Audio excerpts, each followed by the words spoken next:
Je vous salue tous dans le nom du Seigneur Jésus-Christ. Amen. Et je salue également tous nos bien-aimés qui nous suivent en ligne. J'ai toujours oublié de transmettre les salutations d'un frère qui est à Goma et qui nous suit régulièrement. C'est le frère, Panzou, Samuel Panzou. Je ne le connais pas, mais il nous suit en ligne et de temps en temps, il m'envoie des salutations et des messages. Et il m'a demandé de vous saluer chaleureusement au nom du Seigneur Jésus-Christ. Que le Seigneur vous bénisse. Amen. Nous avons chanté Maranatha. Jésus-Christ revient bientôt. C'est une réalité. Amen. Mais lorsqu'il reviendra, trouvera-t-il les enfants de Dieu prêts? C'est ça la question. Il faut que lorsqu'il reviendra, qu'il nous trouve prêts pour aller avec lui. Amen. Parce que la Bible dit que ceux qui seront prêts, ces jours-là, ce sont eux qui iront avec lui. Amen. Et il faut qu'il trouve aussi chaque cœur en ordre. L'Église en ordre. Il ne viendra pas prendre les gens désordonnés. Il ne viendra pas chercher une église, une épouse désordonnée, mais il viendra chercher des hommes droits, des hommes qui sont assis vraiment dans la parole de Dieu, vivant, croyant et obéissant à toute la parole de Dieu. C'est une réalité. C'est une réalité. Il faut le croire. C'est pourquoi nous venons dans sa maison pour nous préparer, afin que lorsqu'il viendra, qu'il ne puisse pas nous trouver dans la distraction, qu'il ne puisse pas nous trouver dans les amusements, mais qu'il nous puisse nous trouver dans sa parole. Amen. Que le Seigneur vous bénisse. Et ce soir encore, nous allons continuer notre sujet sur l'ordre dans l'Église. En d'autres termes, c'est quoi encore le titre? L'harmonie divine dans l'Église. On vieillit, on commence à... Je vous prie de vous lever, nous allons lire. Je salue le frère Costi et toute la famille qui reviennent d'un long voyage en Roumanie. Que le Seigneur vous bénisse. J'espère que les frères en Roumanie nous ont salués. Il faut les remettre. Recevez les salutations de nos frères de Roumanie. Amen. Amen. Nous allons lire notre écriture habituelle dans 1 Roi chapitre 6, le verset 7, et puis nous lirons aussi dans 1 Timothée chapitre 3, versets 14 et 15. 1 Roi chapitre 6, verset 7. Lorsqu'on bâtit la maison, on se servit des pierres toutes taillées, et ni marteau, ni hache, ni aucun instrument de fer ne furent entendus dans la maison pendant qu'on la construisait. 1 Timothée, dans l'entretemps, on peut donner le micro à notre frère Jean-Claude, il va prier après la lecture de la parole de Dieu.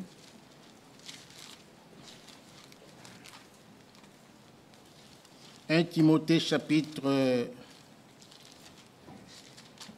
3, versets 14 et 15. Je t'écris ces choses avec l'espérance d'aller bientôt vers toi. Mais si je tarde, tu sauras comment il faut se conduire dans la maison de Dieu, qui est l'église du Dieu vivant, la colonne et l'appui de la vérité. Amen. Amen. Frère Jean-Claude, inclinons nos têtes pour la prière. Merveilleux Père Céleste, notre Dieu, que ton saint nom soit encore une fois élevé. Amen. Bénis ta parole dans nos cœurs. Bénis la bouche qui parle. Et bénis-nous qui entendons. Glorifie-toi au nom de Jésus-Christ. Amen. Amen. Vous pouvez vous asseoir. Si le Seigneur nous fait grâce, ce soir nous allons terminer avec la charge du pasteur pour pouvoir parler d'autres charges qui sont aussi importantes dans l'Église locale. Nous allons mettre l'accent surtout sur le diaconat, parce que c'est vraiment un ministère vraiment très, très important dans l'Église locale. Mais avant d'en parler, avant de terminer le chapitre du berger, nous allons revenir sur 2 points qui ont été abordés en semaine, mais d'une façon superficielle. Mais je voudrais vraiment entrer dans les détails ce soir, parce que c'est aussi important. Il s'agit toujours de l'ordre. Ça fait partie de l'ordre. Parce que, comme nous avons dit, l'ordre doit commencer dans notre propre vie. L'ordre doit commencer dans nos maisons. Avant de parler de l'ordre dans l'Église. Si dans notre vie nous sommes désordonnés, Dieu ne fera rien. Si dans nos maisons nous sommes désordonnés, Dieu ne fera rien. Vous allez comprendre pourquoi j'ai dit cela. Lisons Jérémie chapitre 48. Jérémie 48, c'est un verset que tout le monde connaît. Jérémie 48, le verset 10.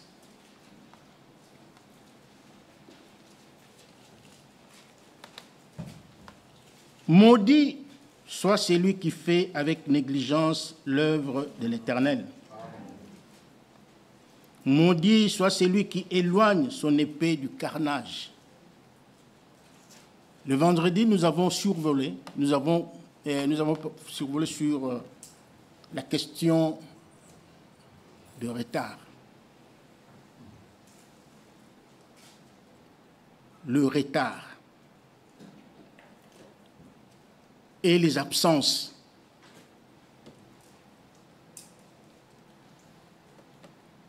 La Bible ne dit pas « Maudit soit celui qui ne fait pas l'œuvre de Dieu ». Je ne sais pas si vous lisez bien ce verset. La Bible dit « Vous faites l'œuvre de Dieu ». Mais vous le faites avec négligence.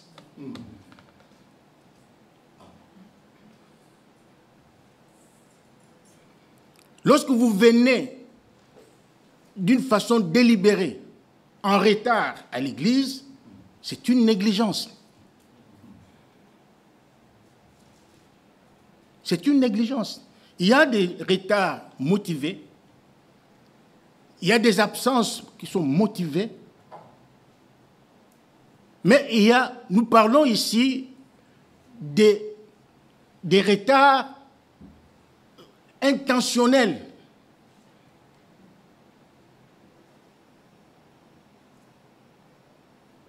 Alors, celui qui vient de celui qui néglige l'œuvre de Dieu, qui néglige le culte, en venant en retard, ce n'est pas moi qui le dis, c'est la Bible qui dit que maudit soit celui qui fait l'œuvre de l'Éternel avec négligence.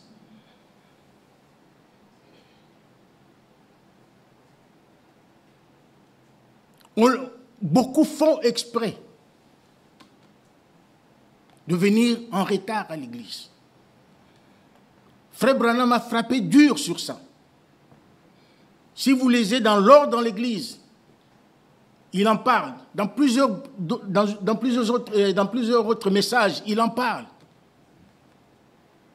Un vrai enfant de Dieu qui a été baptisé dans l'eau, qui a pris l'engagement de servir Dieu, de suivre Jésus, ça doit être une personne disciplinée.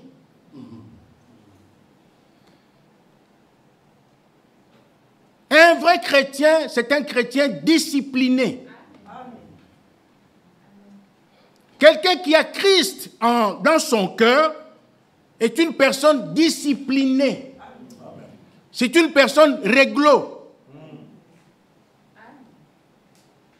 Qui aime la parole, qui aime le culte, qui aime l'église, qui aime tout ce qui est en rapport avec Dieu.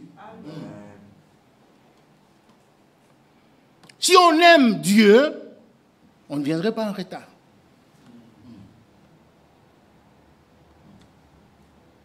Si on aime Dieu, on ne s'absenterait pas de l'église.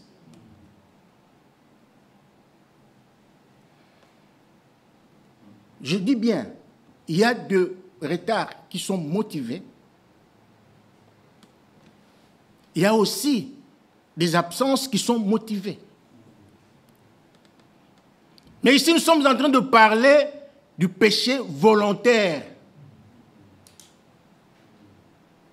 Toi-même, tu choisis de venir en retard. Tu es là, tu fais tes histoires calmement, à l'aise, alors que tu sais que bientôt, c'est le culte qui va commencer. Tu es là à l'aise, tu fais tes histoires, tu es à l'aise. À la télévision, tu regardes la télé, et tu es à l'aise. Pendant que les autres, quelque part, sont en train de se préparer pour aller au culte. Parce que celui qui a réellement compris ce que Christ a fait à la croix, il aura l'amour de Christ en lui va le presser. Il va le presser. Comme les chrétiens de Béret, qui recevaient la parole de Dieu avec empressement.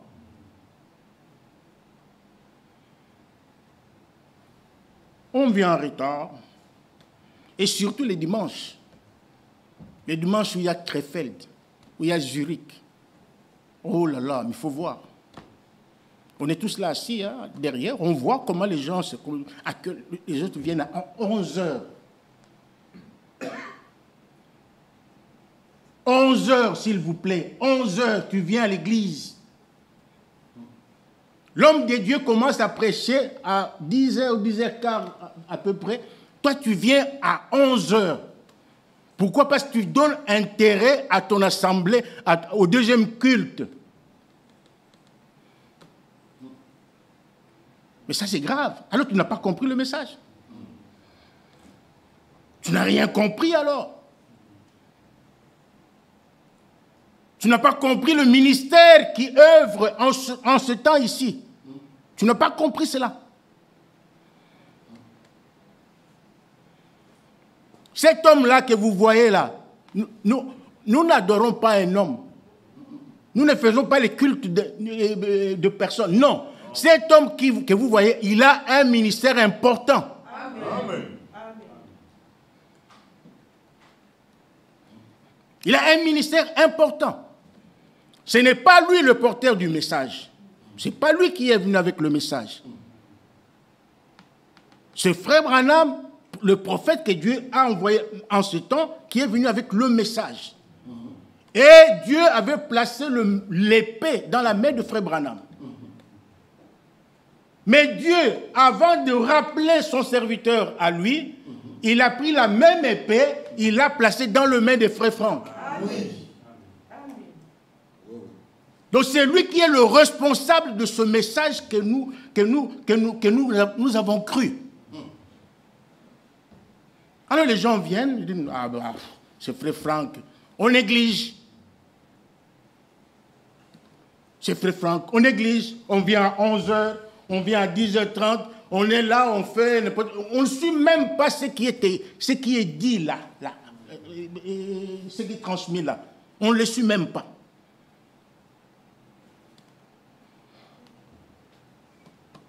Mais sachez une chose, que lorsque vous faites ça, vous êtes sous la malédiction du Seigneur, sous la malédiction du diable.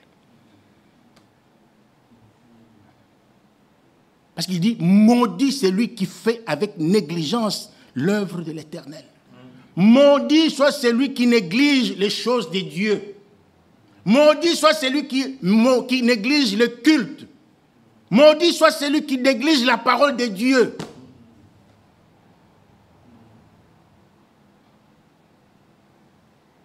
Et lorsque vous faites ça, donc, cela veut dire que vous manquez du respect à l'endroit de cet homme-là. Vous manquez du respect au ministère que Dieu lui a donné. Nous tous ici, nous sommes des serviteurs de Dieu, nous avons été appelés, c'est vrai. Mais c'est différent avec cet homme-là. Il a reçu un ministère spécial. Il faut respecter ce ministère. Alors, si vous faites ça, cela veut dire que vous n'avez pas encore compris ce que vous venez faire ici. Vous n'avez pas encore compris.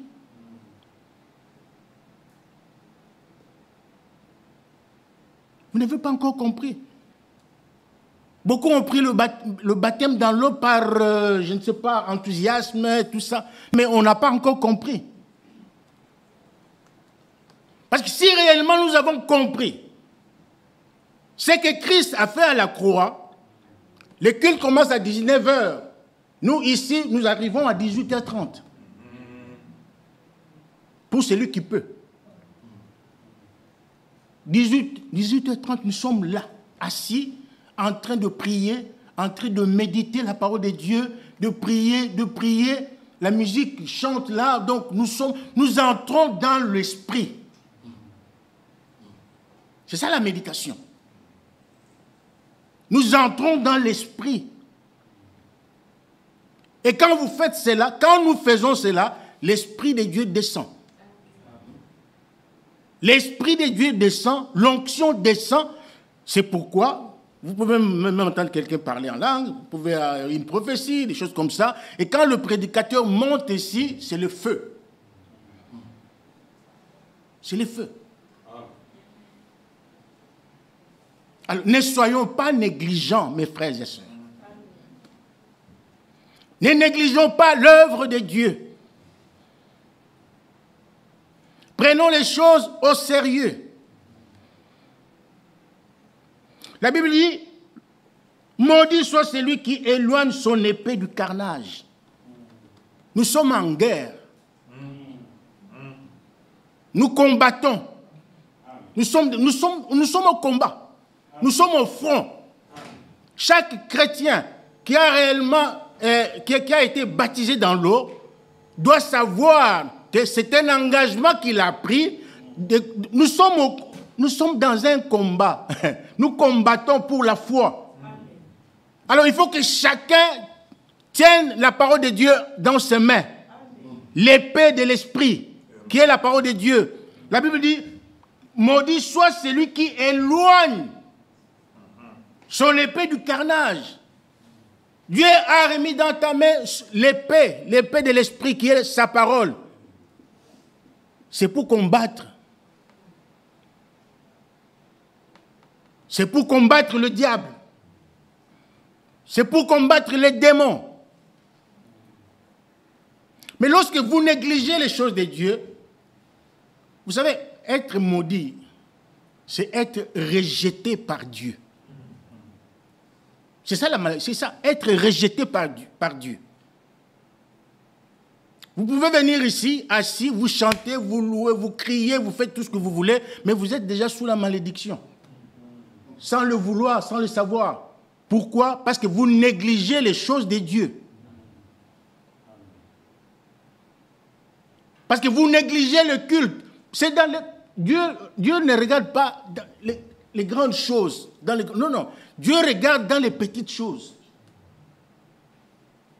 Un peu de levain fait lever toute la pâte. Nous voyons, nous cherchons les grandes choses, mais Dieu, Frère Branham a prêché un message intitulé « Dieu caché et révélé dans la simplicité ». Vous pensez, bon, bon, le culte commence à 19h, bon, je peux arriver même à 19h moins 5, c'est pas grave, ou 19h05, c'est pas grave. Pour toi, c'est pas grave, mais pour Dieu, c'est grave. Pour Dieu, c'est grave.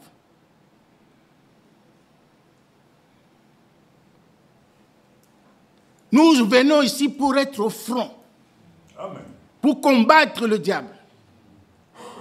La Bible dit, nous n'avons pas à lutter contre la chair et le sang, mais contre les autorités, contre les dominations, contre les mauvais esprits qui sont dans les lieux célestes. Mais lorsque vous négligez la parole de Dieu, vous négligez les choses de Dieu, vous négligez les cultes, vous négligez l'Église, comment voulez-vous que Dieu soit à vos côtés? Comment voulez-vous que Dieu vous donne la victoire? Comment voulez-vous?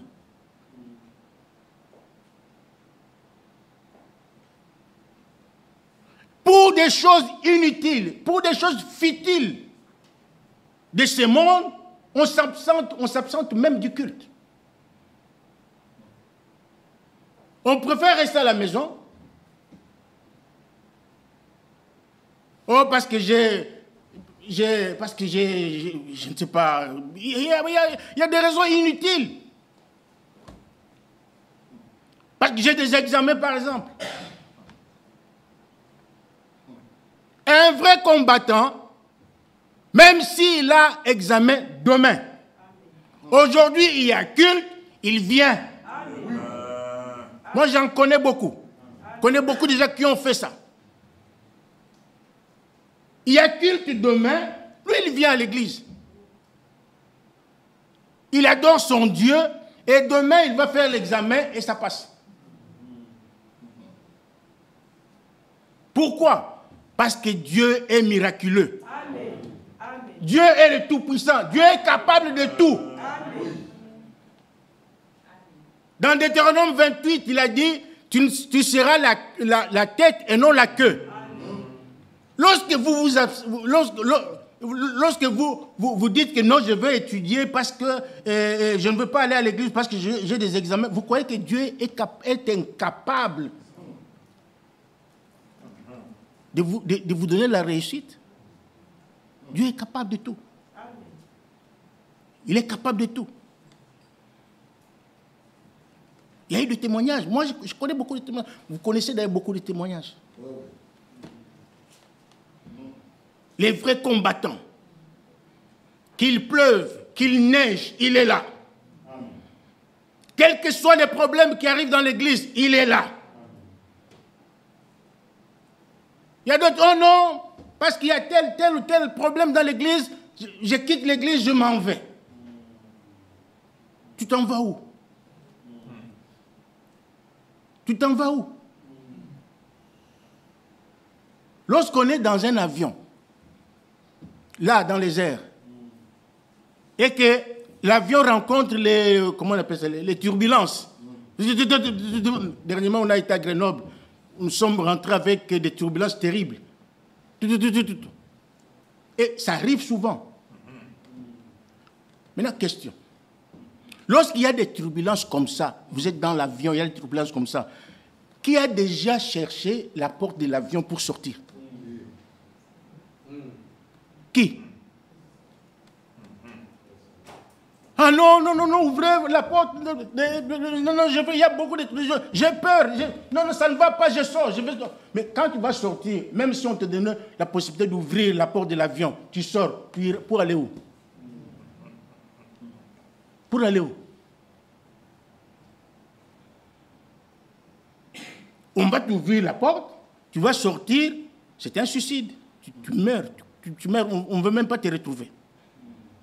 C'est la même chose. Il y a des problèmes dans l'église. Toi, tu sors, tu dis non, parce qu'il y a des problèmes dans l'église, je sors. Vous êtes ceci, vous êtes cela, vous sortez. Vous partez. Vous partez dans la gueule du lion. Vous partez dans la gueule du diable, dans les mains du diable. Parce que celui qui est dans le monde, c'est le diable. Et celui qui est dans l'église est plus grand que celui qui est dans le monde. Restez dans l'église. Tu vois, quand il y a l'avion, il y a des turbulences comme ça, ceux qui sont dans l'avion, tout le monde va recourir à la prière. Même celui qui ne prie pas. Même celui qui n'a jamais été à l'église. Ces jours-là, il va prier. Il va prier. Même les musulmans, comment vous avez leur chapelet? Pourquoi? Parce qu'il veut être sauvé. Et nous, ici dans l'église, moindre problème, nous oublions que Dieu est avec nous. Nous oublions qu'il y a des épreuves. Le chemin du croyant, c'est un chemin rocailleux, épineux. Il y a des épines, il y a des difficultés dans ce chemin-là. Ce n'est pas la fête, ce n'est pas une fête d'anniversaire, ce n'est pas un pique-nique, non. Ce n'est pas la foire. C'est un chemin rocailleux, difficile, compliqué. Alors ça demande des vrais combattants. C'est pourquoi la Bible dit, maudit soit celui qui éloigne son épée du carnage. Le carnage, c'est un massacre violent et sanglant. Donc il faut lutter, mais en ayant la parole. Amen. La parole de Dieu. Amen. Ne négligez pas la parole. Ne l'éloignez pas du carnage. Ne baissez pas les bras. Même si vous avez 1000 examens à faire, venez à l'église. Venez à l'église parce que Dieu c'est lui qui donne l'intelligence. C'est lui qui donne l'intelligence.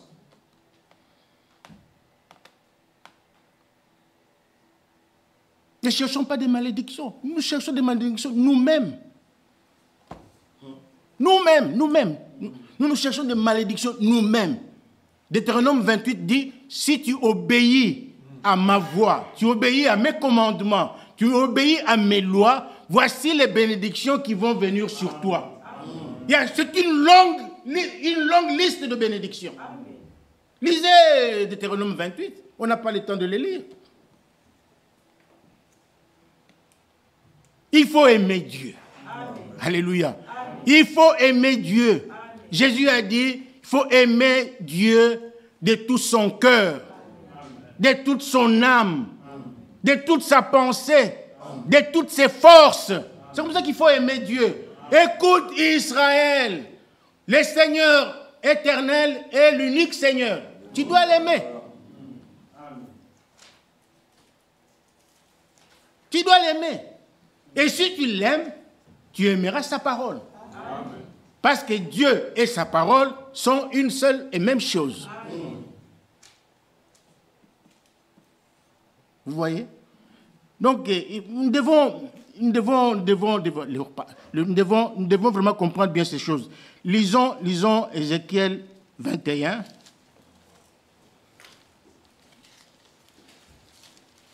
Ézéchiel 21.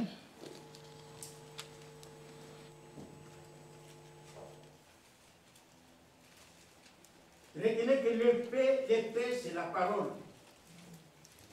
Ézéchiel.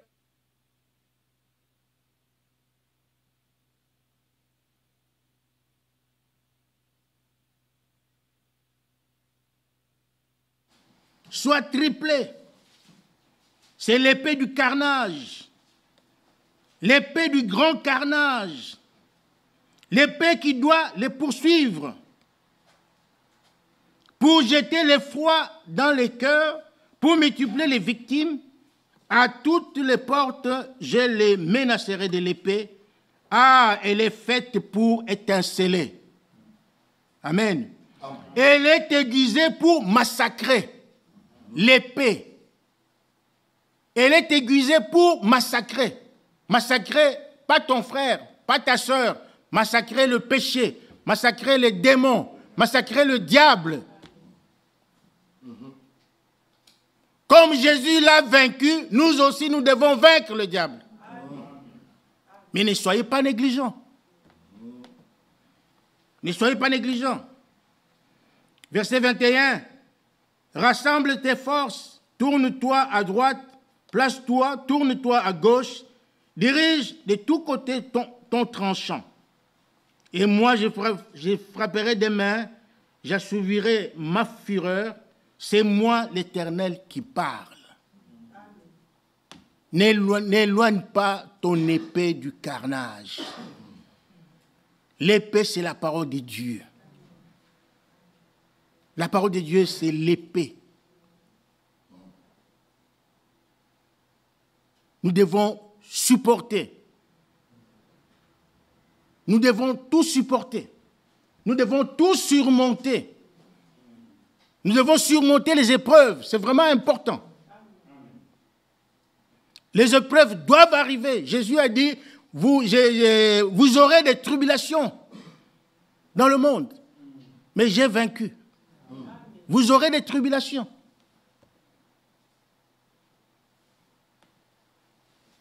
Hébreux chapitre 2.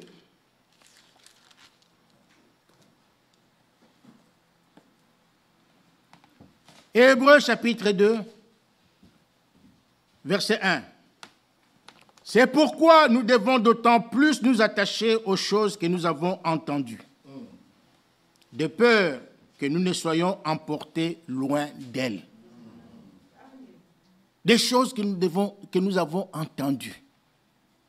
Nous avons tous entendu la parole de Dieu. Dieu a envoyé un message, un dernier message. Nous l'avons tous entendu. Mais la Bible dit, nous devons d'autant plus nous attacher à toutes ces choses-là, au message que nous avons, à la parole de Dieu. Parce que si nous ne le faisons pas,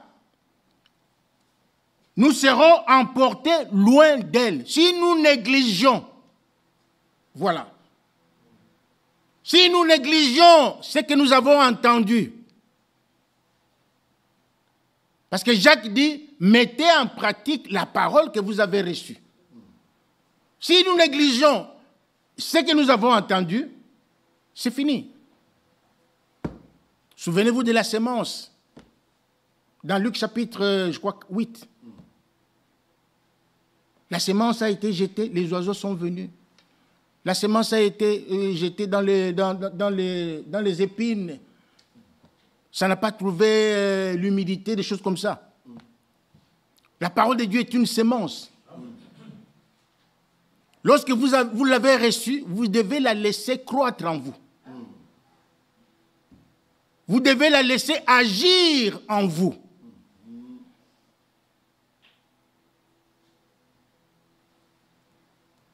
Verset 2.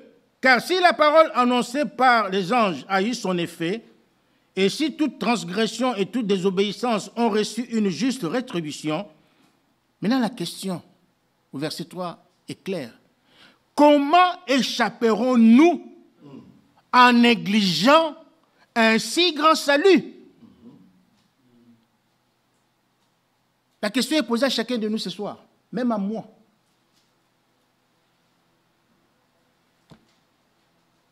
Comment ferons-nous si nous négligeons le salut que Dieu nous a donné gratuitement? Il n'a demandé à personne quoi que ce soit. L'unique chose qu'il a demandé à chacun de nous, c'est la foi. Croire tout simplement. Croire.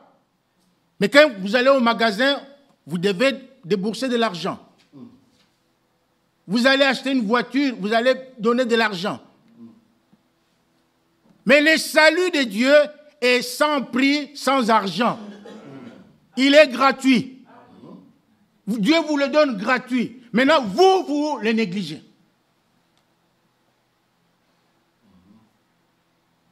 Vous éloignez l'épée du carnage. Mais vous êtes sous la malédiction. Celui qui le fait est sous la malédiction. On peut être, je répète, on peut être sous la malédiction sans le vouloir et sans le savoir. C'est pourquoi nous devons être vraiment attentifs. Vous voyez? Arrêtons le retard. C'est un conseil divin. Faisons un effort de venir à l'heure à l'église. Parce que c'est un contrat que nous avons signé avec les seigneurs. C'est un contrat. Nous avons dit à 19h, le culte commence. Et les prophètes de notre temps nous conseillent, dans l'église, de venir au culte une demi-heure avant.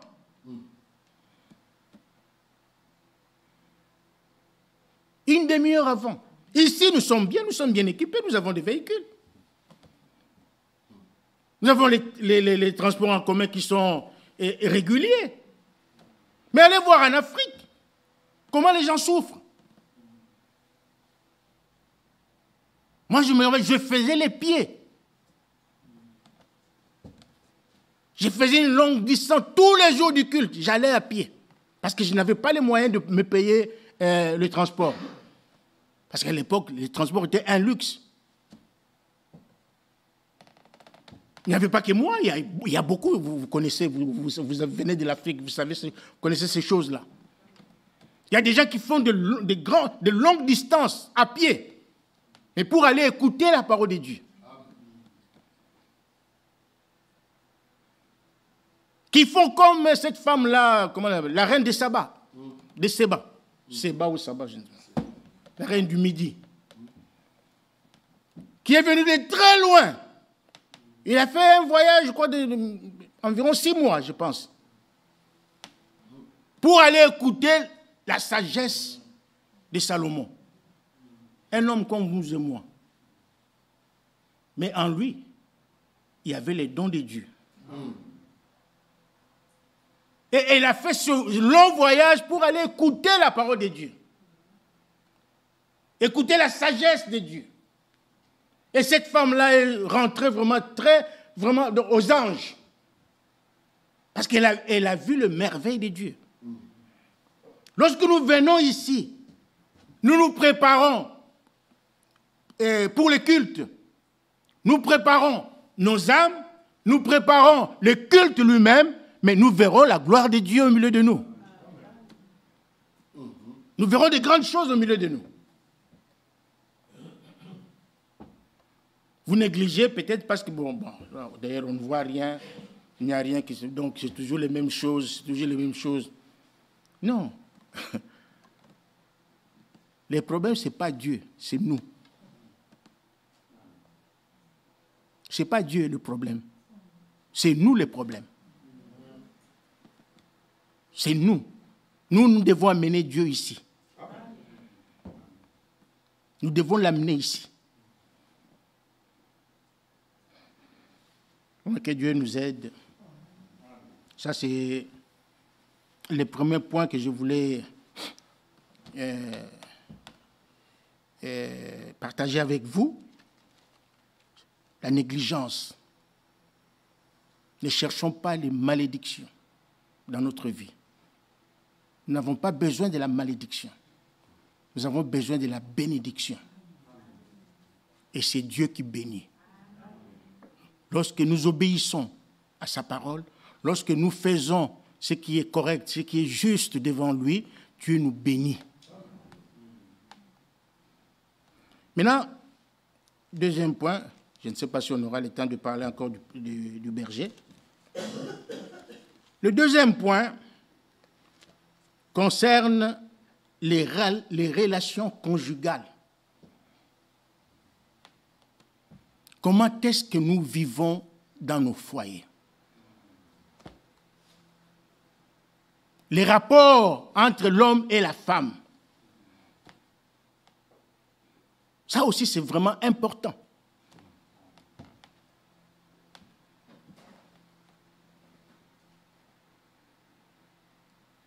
Vous savez, quand j'étais encore au pays,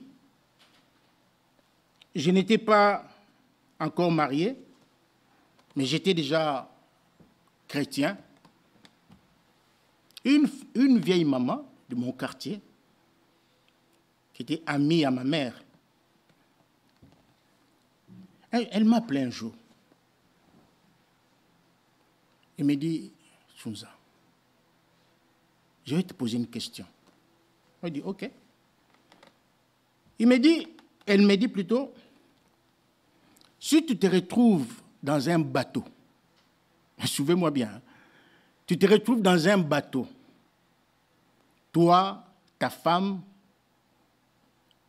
et ta mère. Et à un moment donné, le bateau fait naufrage. Ta mère et ta femme sont en train de se noyer. Qui vas-tu sauver en premier? C'est une question, hein? Qui vas-tu sauver en premier? Et moi, j'ai répondu sans réfléchir. J'ai dit, je vais sauver ma femme. Il me dit, tu es sage. Bravo. Son fils aîné était mon ami. Il dit, bravo. C'est ça qu'il faut faire. C'est une réponse qui peut choquer quelqu'un. Comment sauver ta femme? Tu laisses ta mère se noyer. Mais je vais vous expliquer pourquoi j'ai répondu comme ça. Je vais vous expliquer par la Bible. Genèse chapitre 2.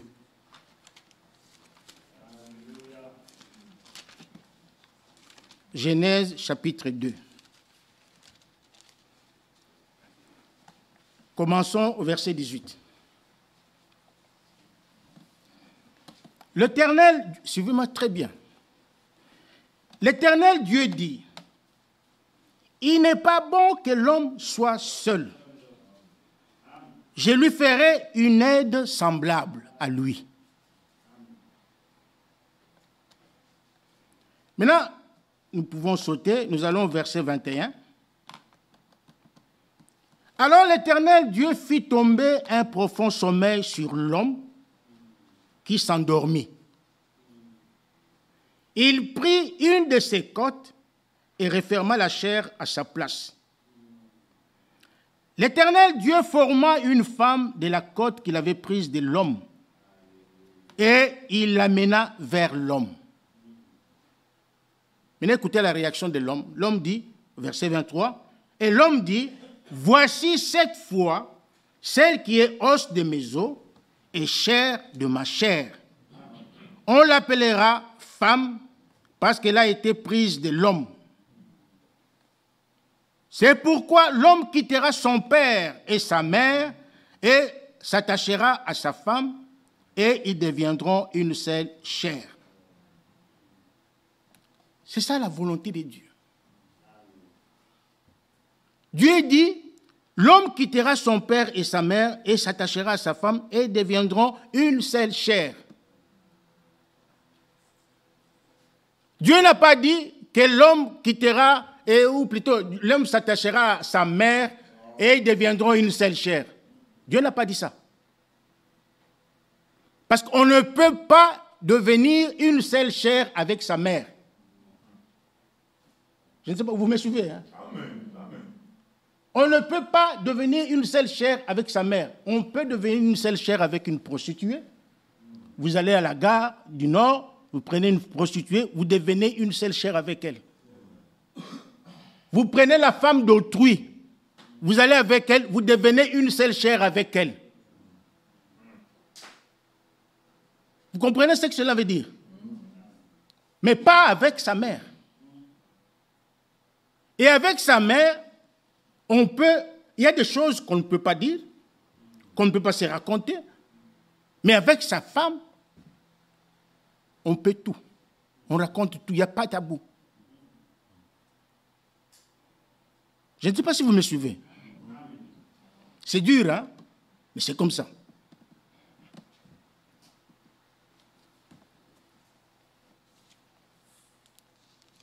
On l'appellera femme parce qu'elle a été prise de l'homme. Donc l'homme, Dieu l'a fait dormir, il lui a donné un profond sommeil et il a tiré de lui une côte, une de ses côtes, avec laquelle il a formé une femme. Donc la femme et l'homme sont une seule chair. Éphésiens chapitre 5.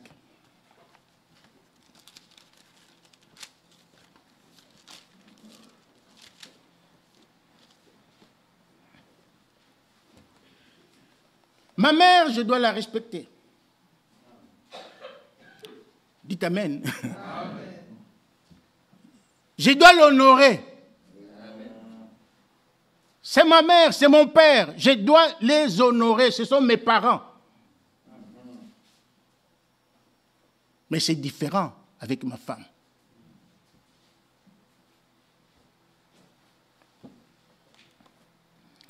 Éphésiens chapitre 5, verset 22. Femme, que chacune soit soumise à son mari, comme au Seigneur. Car le mari est le chef de la femme, comme Christ est le chef de l'Église, qui est son corps, et dont il est le sauveur. Or, de même que l'Église est soumise à Christ, les femmes aussi doivent l'être à leur mari en toutes choses. Ça, c'est le passage préféré des hommes. Les hommes aiment ce passage. Surtout nos amis kassaïens. Ils aiment beaucoup ce passage. Parce qu'ils réclament toujours la soumission. Tu dois te soumettre, tu dois te soumettre, tu dois te soumettre. C'est bien, c'est ton droit. Mais Christ aussi a besoin que tu lui sois soumis. Lorsque tu réclames la soumission à ta femme, est-ce que tu es soumis à Christ? Est-ce que toi-même, tu es soumis à Christ?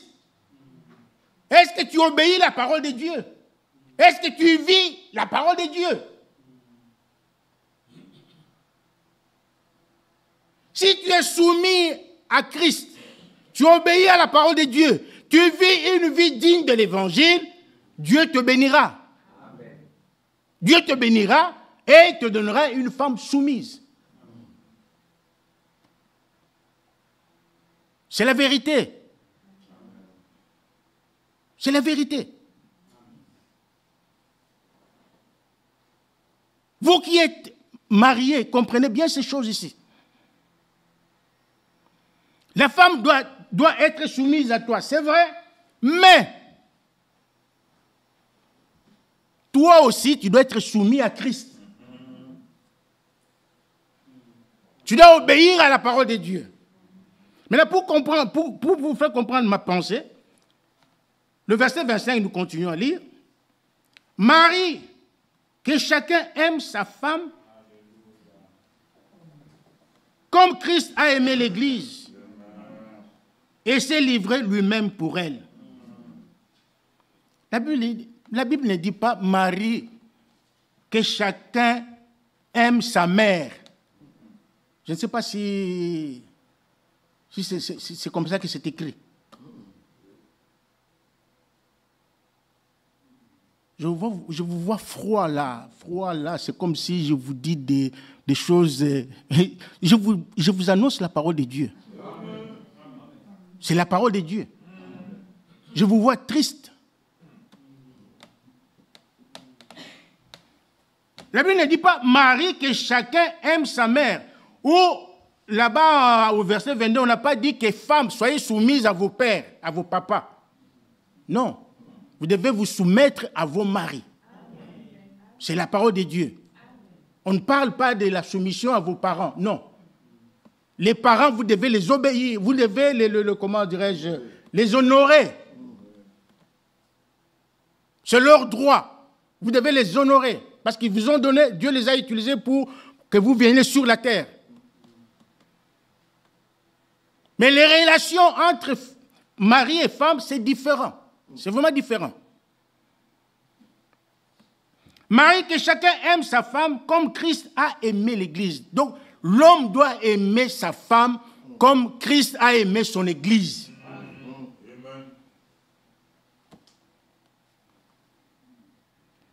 et s'est livré lui-même pour elle, afin de la sanctifier, en la purifiant et en la lavant par l'eau de la parole, pour faire paraître devant lui cette Église glorieuse, sans tache, ni ride, ni rien de semblable, mais sainte et irréprochable.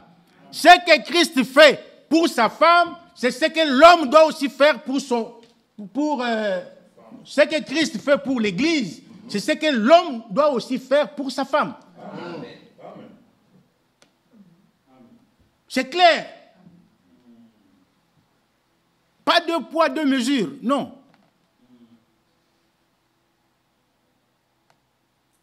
Pour faire paraître devant lui cette Église glorieuse, sans tache ni ride, ni rien de semblable, mais sainte et irréprochable. Mais écoutez le verset 28. Il dit, c'est ainsi que le mari doit aimer sa femme comme son propre corps. Amen.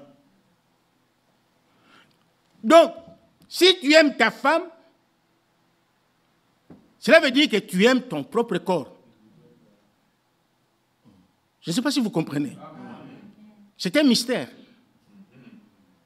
Si tu aimes ta femme, cela veut dire que tu t'aimes toi-même. D'ailleurs, il est dit ici. Il continue, le verset continue. C'est lui qui aime sa femme, s'aime lui-même. Vos amens sont faibles ce soir. Amen. Je ne vous prêche pas la fausse doctrine. Hein. Ce n'est pas une fausse doctrine. Ce n'est pas une fausse doctrine. Si nous arrivons à ceci, nous verrons beaucoup de choses, et dans notre vie, et dans l'Église. Parce que ça, c'est la volonté de Dieu. Et Frère Abraham dit, si vous voulez connaître la volonté de Dieu, lisez la Bible tous les jours et priez. Parce que la volonté de Dieu nous est exprimée dans sa parole. Elle est dans la parole de Dieu. Et ça, ce sont des choses qui sont peut-être prêchées rarement, mais nous devons les prêcher. C'est la parole de Dieu. La parole de Dieu, ce n'est pas seulement la grâce, le salut, non. Ça aussi, c'est la parole de Dieu. Amen. Donc, celui qui aime sa femme, s'aime lui-même. Écoutez le verset 29. Car jamais personne n'a haï sa propre chair. Qui a déjà haï sa propre chair ici? Frère Laël, tu as déjà haï ta propre chair? Tu en prends soin tous les jours.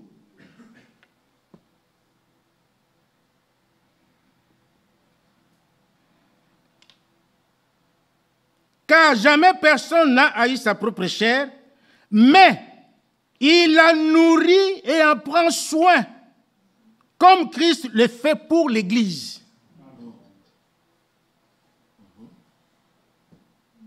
Alléluia. Amen. Pour vous qui n'êtes pas mariés, retenez ces leçons. Ce sont des enseignements que vous devez connaître.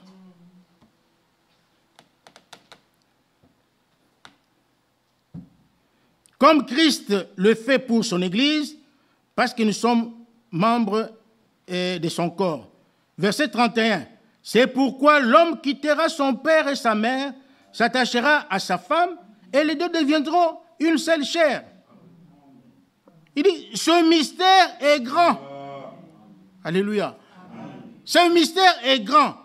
J'ai dit cela par rapport à Christ et à l'image, et à l'Église. Donc, le mariage, le mystère du mariage, donc le mariage entre l'homme et la femme, c'est déjà un mystère. C'est l'image, c'est le type du mariage de Christ et son Église. C'est le type. Donc nous devons, nous qui sommes mariés, les hommes, nous devons nous inspirer aux relations de Christ et son Église. Ça doit nous inspirer. Vous aussi, les sœurs qui sont mariées, Cela aussi doit vous inspirer. Parce que l'Église a son rôle, Christ a aussi le sien. Le mari a sa place, la femme a aussi la sienne. Et chacun a des devoirs vis-à-vis de l'autre. Et Frère Branham a montré que moi, comme je suis là, dans ma vie, d'abord Dieu. D'abord Dieu. Dieu prend la toute première place. Après Dieu, il y a ma femme. Amen. Il y a ma femme. Après ma femme, il y a mes enfants. Et moi, je viens après les enfants. Vous comprenez? C'est comme ça que les choses doivent se passer. Pour la femme, c'est la même chose. D'abord, Dieu. Ensuite, il y a son mari. Et ensuite, il y a les enfants et elle vient après. C'est comme ça. C'est ça l'ordre divin. Alors toi, mon frère, toi, ma soeur, lorsque vous allez travailler, chercher l'argent, vous ne le cherchez pas pour vos familles, comment dirais-je, hein? Vous avez? Oui, pas les papa, maman, frères et sœurs. Non, ça c'est la famille. Je ne dis pas de ne pas les aider. Non, je n'ai pas dit ça. Si quelqu'un est dans le besoin et que vous en avez le moyen, aidez-le. Mais ce que vous travaillez, votre salaire que vous percevez mensuellement, ce n'est pas pour eux. Non. C'est pour votre famille. Et la famille, c'est papa, maman et les enfants. Et comme nous avons cité Dieu, d'abord, la dîme va vous donner la dîme. Ça appartient à Dieu, c'est pour Dieu, ce n'est pas votre argent. Si vous ne donnez pas la dîme, vous êtes un voleur. Vous êtes un voleur. Hein? Vous devez payer. Merci mon frère. Vous ne payez pas, on ne paye pas la dîme. C'est vrai, que Dieu te bénisse. On donne la dîme. On remet, ou plutôt, comment? On donne pas la dîme, on paye la dîme. Voilà. Maintenant c'est clair. On ne donne pas la dîme, mais on paye la dîme. Voilà. Parce que ce n'est pas votre argent, c'est la loi de Dieu. Dieu a ordonné cela. Et lorsque vous ne le faites pas, vous êtes sous la malédiction. Et quand vous avez payé la dîme, qui appartient à Dieu, alors le reste, c'est pour votre famille. C'est comme ça que c'est ça la volonté de Dieu. 1 Timothée chapitre, 1 Timothée chapitre 5, je crois que c'est là. Je pense, oui.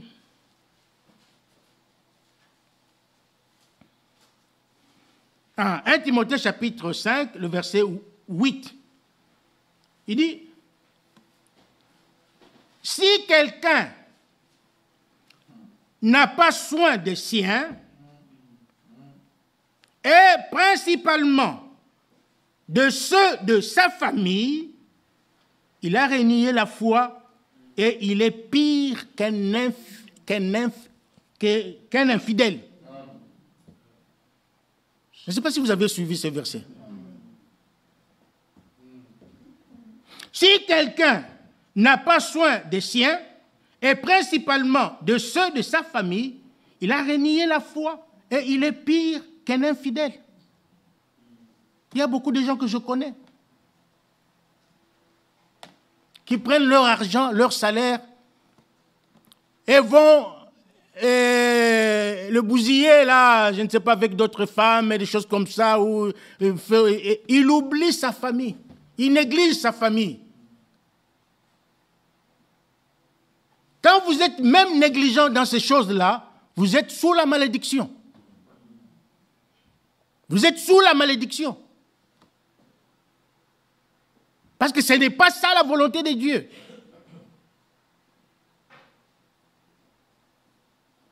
Il y a des gens qui font souffrir leur famille.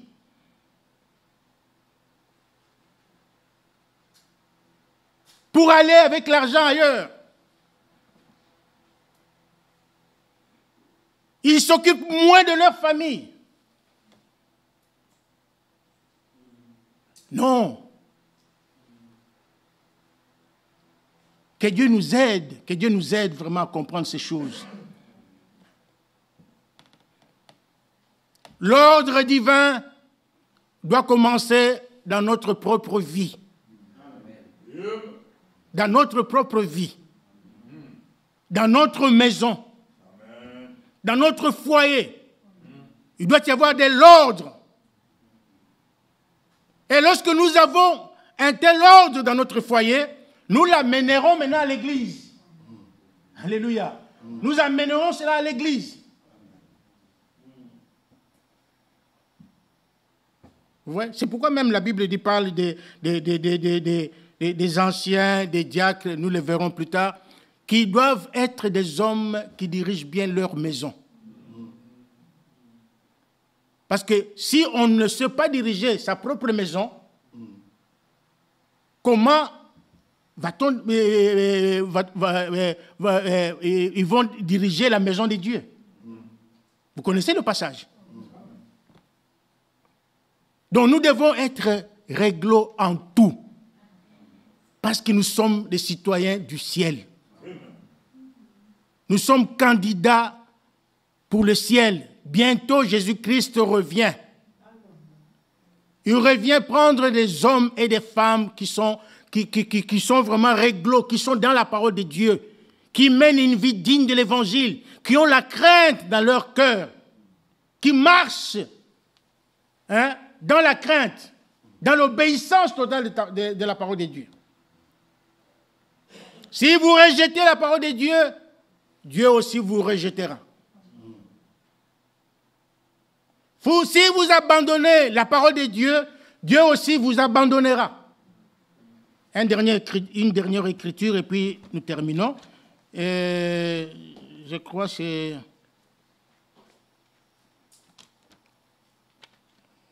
dans Chroniques.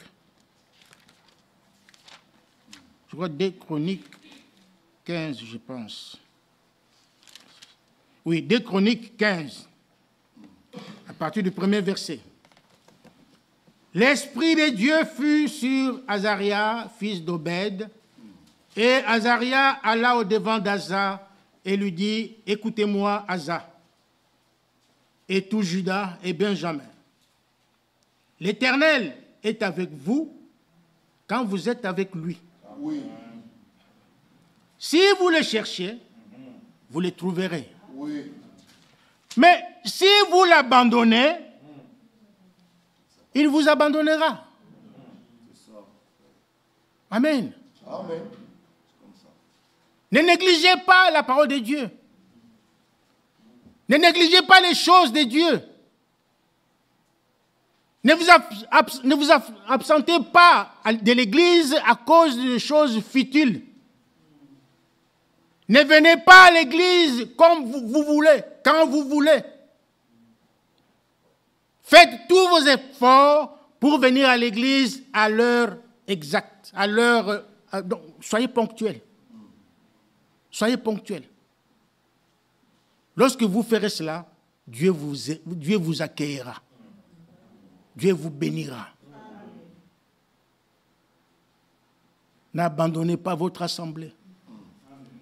Comme c'est la coutume des païens, des autres.